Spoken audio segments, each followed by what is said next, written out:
Maradona বলেছিলেন, আমার জায়গা যে নিতে পারবে সে আর্জেন্টিনার সেরা খেলোয়াড় হতে পারবে। টেভেজ বলেছিল, যে মেসিকে বুঝে না সে ফুটবল খেলাই বুঝে না। ব্রাজিলের পেলে বলেছিল, মেসিকে কখনোই খারাপ খেলতে দেখিনি, সে সবসময় একই ধারে খেলে আসছে। পেপ গার্দিওলা বলেছিলেন, মেসিকে নিয়ে কিছু লিখবেন না, না লিখে ওকে শুধু দেখে যান, কেননা কোনো কোচ বা সিস্টেম তাকে আটকাতে পারে না। রাইকেট বলেছিলেন, মেসির গোল এক একটা শিল্পকলা। আবার বলেছিলেন, মেসি মানে ফুটবলের ইতিহাস। ব্রাজিলের রোনালদো বলেছিলেন, মেসিকে অনেক বেশি কমফিট মনে হয়। ফিকো বলেছিলেন, মেসিকে দেখা মানে অর্গজমের পর অবিশ্বাস্য। জাভি বলেছিলেন, মেসি অন্যদের থেকে কতটা এগিয়ে এটা যারা বুঝে না তারা অন্ধ।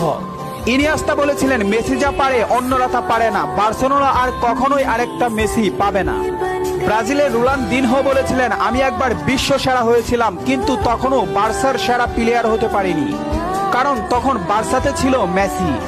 অরিফ বলেছিলেন, মেসিকে দেখলে সব সময় সতর্ক থাকতে হয়। ইব্রাহিমোভিচ বলেছিলেন, মেসির বাঁ পায়ে যথেষ্ট, ডান পায়ের কোনো প্রয়োজনই নেই। খুলিদ বলেছিলেন, মেসিকে দেখতে পাচ্ছি বলে আমরা ভাগ্যবান, কারণ মেসি ফুটবলের সৌন্দর্য।